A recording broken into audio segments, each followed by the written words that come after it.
지구가 평평하다고 믿는 사람들이 있습니다. 말도 안 된다고요? 유튜브엔 있습니다. 전직 유튜브 엔지니어 기욤 샤슬로의 조사에 따르면 지구가 평평하다고 주장하는 동영상이 유튜브의 자체 알고리즘에 의해 수억 번이나 추천됐습니다. 에이, 누가 그런 걸 믿겠어 싶으시죠? 하지만 매월 유튜브를 보는 20억 가까운 사람 중 일부는 그 내용을 진지하게 그대로 믿습니다. 지구가 둥글다고? 웃기고 있네. 봐봐, 여기 유튜브에서 그러잖아. 지구는 평평하다고. 봐, 저 드넓고 평평한 수평선이 안 보여. 그럼 유튜브는 어떨까요? I don't care. 유튜브 알고리즘은 영상의 진위에 큰 관심이 없습니다. 이른바 주작 영상이라고 불리는 조작된 채널들이 난무하고 빨간 약으로 불리는 가짜뉴스가 활개치는 것도 그 때문이죠. 빨간 약은 영화 매트리스 속 주인공이 빨간색 알약을 먹은 다음에야 진짜 세상을 보게 된다는 데서 유래한 말이죠. 유튜브는 내가 바로 그 빨간 약을 먹었다고 주장하면서 음모론을 퍼뜨리는 사람들에게 아주 적합한 공간입니다. 사람들은 때로 믿고 싶은 것만 믿거든요. 유튜브 알고리즘만큼이나 사람들의 의식도 진위 여부에 큰 관심이 없어 보입니다. 유대인 마피아가 세계를 좌지우지한다는 얘기를 퍼뜨린 알렉스 존스는 채널이 폐쇄되기까지 240만 명이 넘는 구독자를 보유했었습니다. 그는 트럼프 대통령이야말로 진실의 수호자라고 주장하면서 9.11 테러조차도 정부가 배우들을 고용해 만든 가짜라고 말해왔는데요. 여전히 많은 미국인이 그를 지지합니다. 영국의 기술 칼럼니스트이자 유튜브 관련 특종으로 유명한 저자 크리스 스토클 워커는 지난해 출간된 이 책에서 믿을 수 없고 혐오스러운 내용을 선동하는 사람들이 소셜미디어를 통해 이전에는 고립돼 있던 동조자들과 연결되고 있다고 경고합니다. 알렉스 존스의 추종자 같은 사람들을 겨냥한 발언이죠. 최근 알카이다와 ISIS의 지하드 전사들이 유튜브를 떠났다곤 하지만 유튜브엔 여전히 극단적인 콘텐츠가 넘쳐납니다. 부시 전 미국 대통령이 처형됐다는 동영상은 그나마 약한 편이죠.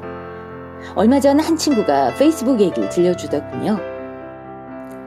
정치적 얘기를 하지 않기로 한 자기만의 룰을 깨고 어느 날 이번 박원순 서울시장의 자살과 성추행 고소에 관해 자신만의 의견을 글로 올렸더니 좌우 양쪽의 다양한 사람들이 북적이던 자신의 페이스북에서 나머지 한쪽의 사람들이 죄다 사라지더라고.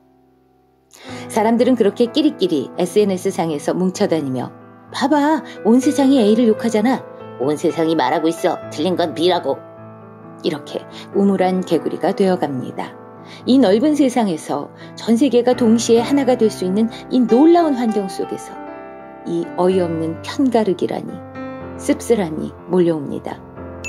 자, 유튜브에선 한 달에 약 1000개의 채널이 폭력과 심한 극단주의를 조장한다는 이유로 제거되고 매달 약 3만 1000개가 넘는 동영상이 지나치게 폭력적이란 이유로 삭제되고 있습니다. 샤슬로는 유튜브가 시청 시간을 늘릴 목적으로 극단적인 음모론을 조작한다고까지 주장하는데요. 그 정도는 아니더라도 유튜브 알고리즘이 운영상에 어떤 한계를 가진 건 분명해 보입니다.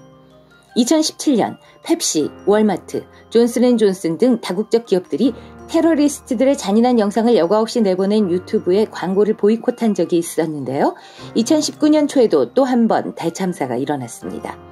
어린아이가 등장하는 여러 동영상 댓글에서 소아성애적 내용이 발견돼 네슬레 같은 광고주들이 광고를 거둬들인 거죠.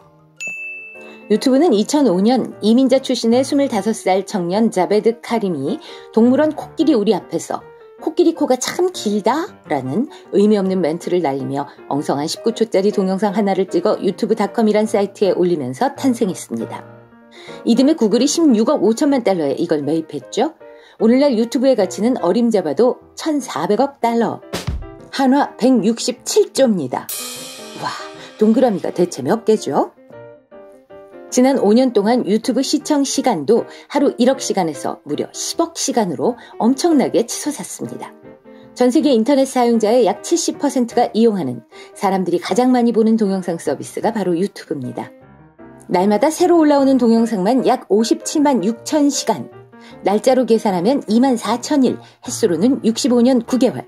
평생을 살아도 하루 동안 올린 영상밖에는 보지 못하는 거죠. 당연히 넷플릭스보다도 훨씬 많습니다. 인터넷 방문 순위도 구글에 이어 2위, 페이스북을 앞섭니다. 언어 장벽도 없습니다. 인터넷 사용자의 95%가 약 100개의 현지어로 번역된 사이트를 통해 유튜브를 보고 있으니까요.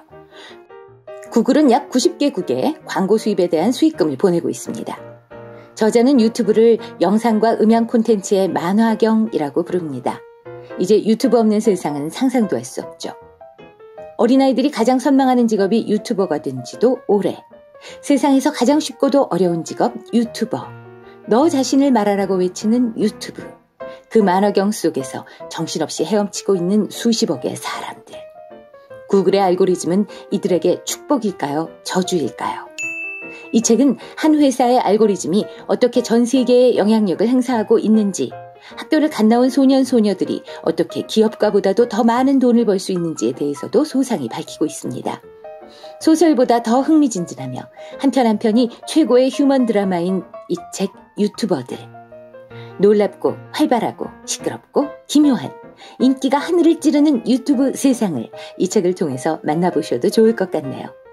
진짜 진실을 말하는 건 트럼프라든가 지구가 평평하다는 얘기 같은 건 좀 걸러내면서요. 좋아요, 구독!